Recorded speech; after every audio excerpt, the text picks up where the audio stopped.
Hi, folks. Hope you're doing well.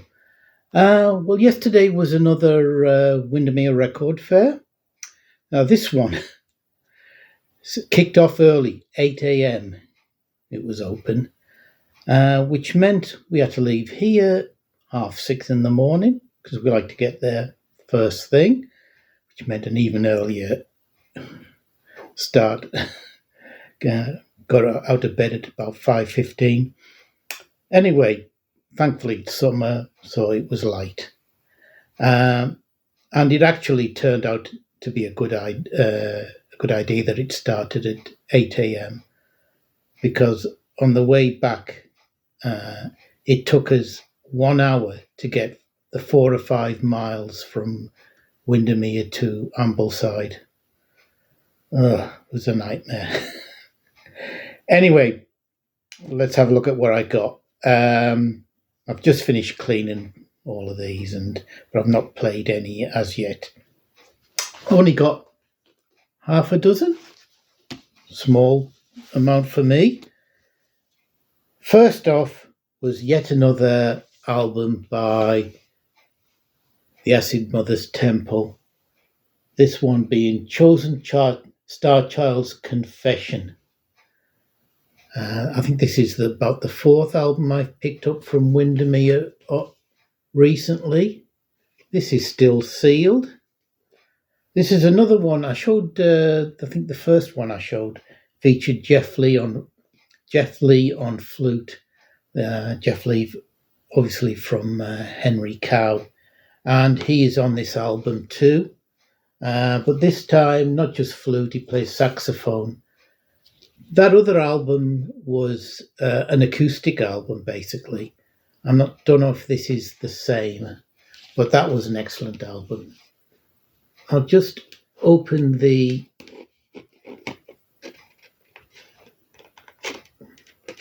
it up and show you the vinyl because it's meant to be coloured.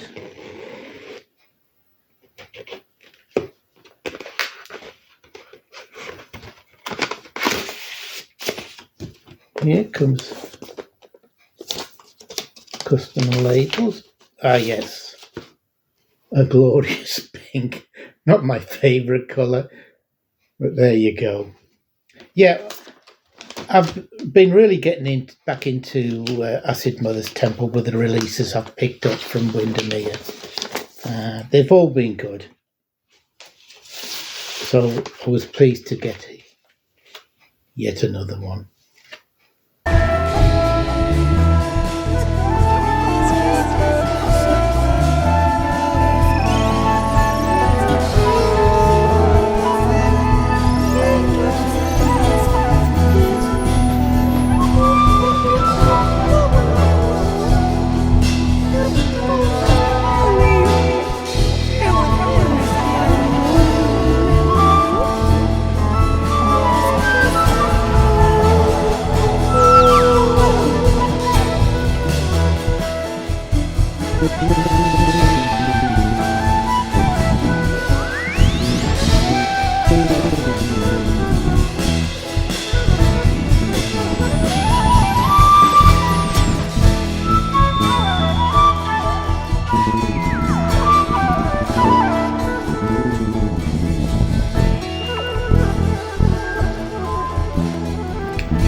The cheapest album I managed to pick up, I think it only cost me £5, and it looks in brilliant condition, is this album by Tim Rose, just called Tim Rose, and produced by Gary Wright.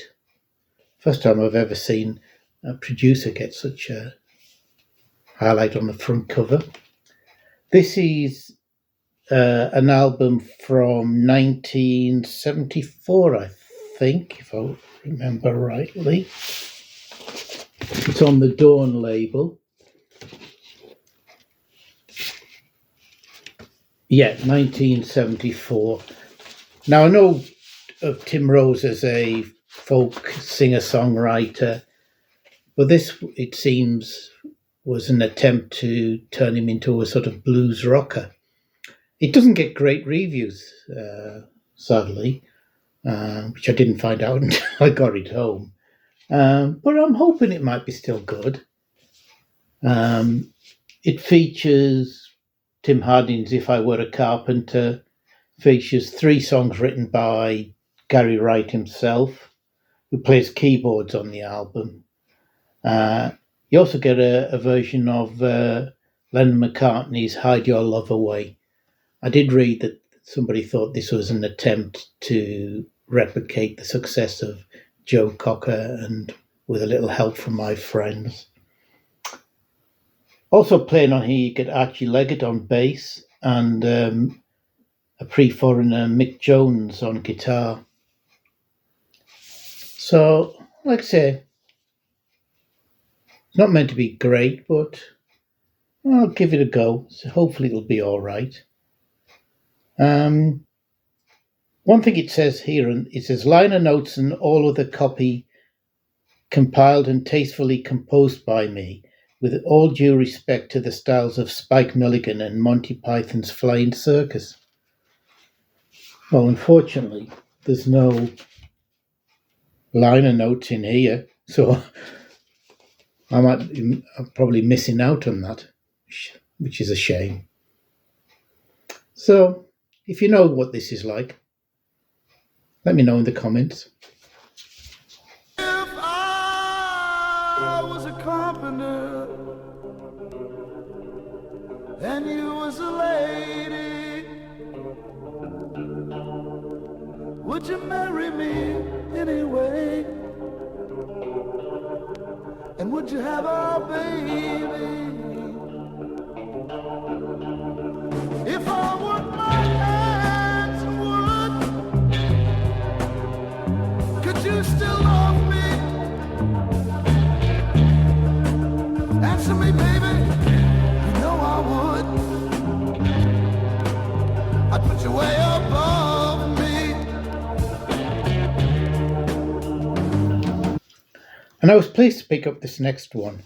I'm a big Jethro Tull fan, obviously, but I've never had a copy on vinyl of Broadsword and the Beast by Tull, what year was this one done? 82. They're 82 on. This came between A and Under Wraps, and not two of their greatest albums. It's a long time since I've heard this, but I remember quite liking it, so I'll be intrigued to give it a spin again and see if that memory is correct. On this album, the band, apart from obviously Ian Anderson, was Martin Barr on guitar, Dave Pegg on bass and mandolin, Peter John Vettese on piano and synths, and Jerry Conway, another Fairport alumni, on drums and percussion. So yeah, again, this was, I think, about £7, and it looks in spot on condition. So yeah, pleased to fill a hole in my Tull collection. I could captain you if you drew for me. Follow white flags spindrift, float on a moon-kissed sea.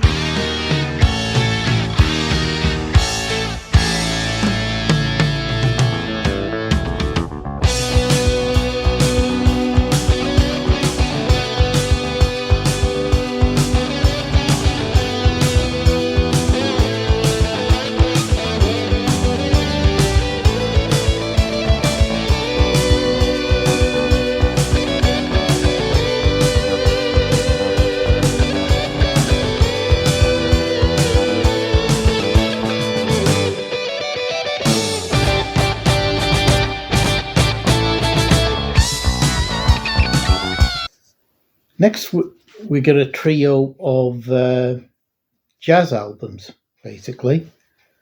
First off, we have Herby Hancock with Mwandishi. I'm not sure how you pronounce that. This is an album from that period when he did when he started to get it more into a electronic fusion sort of sound.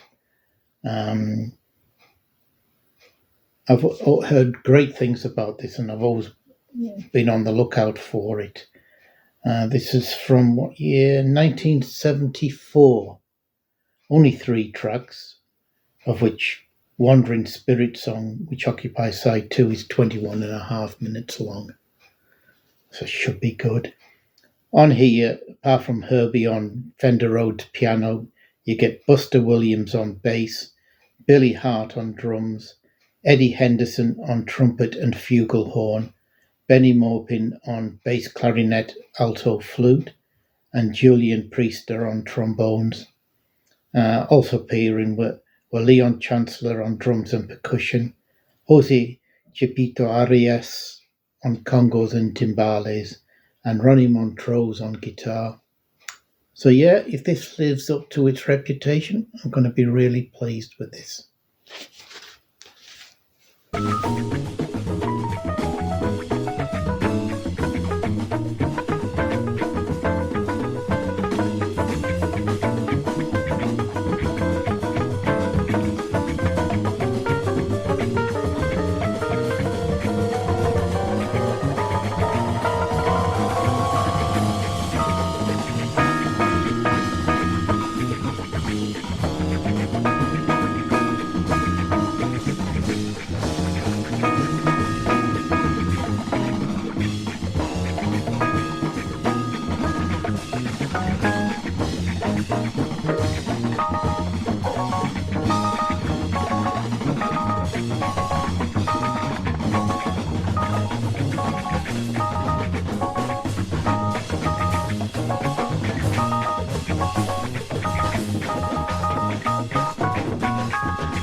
Next up is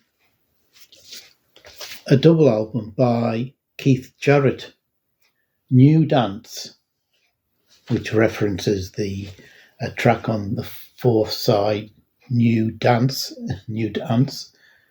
And as you can see on here, he plays with, I'll show you that, back's boring. He plays with Jan Garbarek on soprano and tenor saxophones, Paladal Danielson on bass, and John Christensen on drums and percussion. And I think this is, it's a live album recorded May 1979 at the Village Vanguard, New York. Obviously Jarrett on piano, timbales and percussion. I'm not all that familiar with a lot of Jarrett's work, but it's always intrigued me. I do have one CD of a couple of his albums, Mysteries and Shades, and I like that, so I'm hoping I'm going to enjoy this. Like I said, it's a double album on ECM, which I don't see that many ECM albums, and it was a tenner, so it was a no-brainer to give it a go.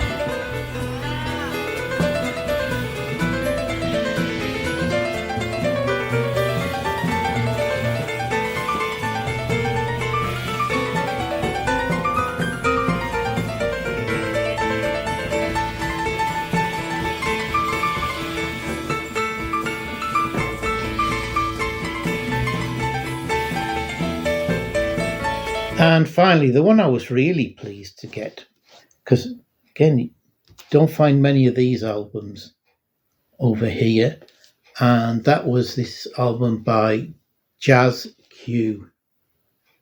called Elegy. Jazz Q were a band out of what was the old Czechoslovakia. Which part, I'm not sure if it's the Czech Republic or Slovakia, but I've been collecting quite a few Czech albums of late, but I don't have anything by Jazz Q.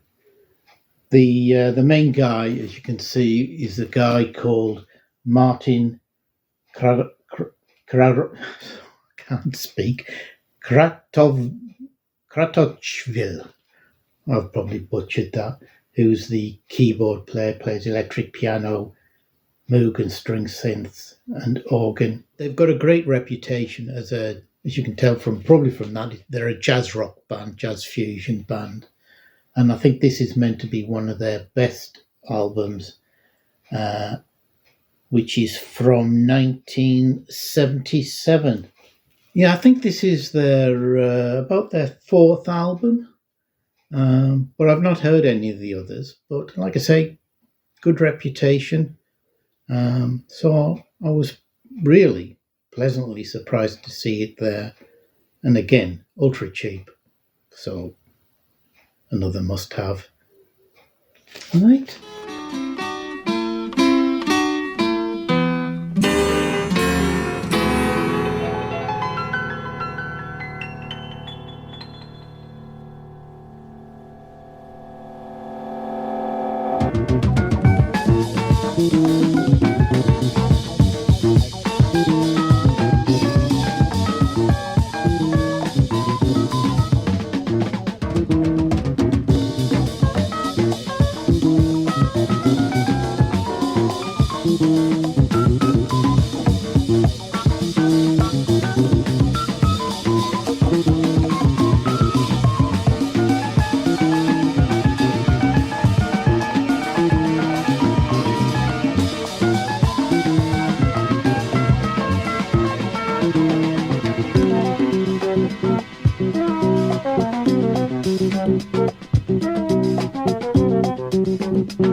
Anyway, that's it. That's all I got. Only 6 this time to show. So it should hopefully be a bit of a shorter video. You'll be happy to know. I do hope to get out another video in the next day or so. I'm nearly finished with a video devoted to some VCLT I've received over the last few weeks. So I hope to see you soon. Take care.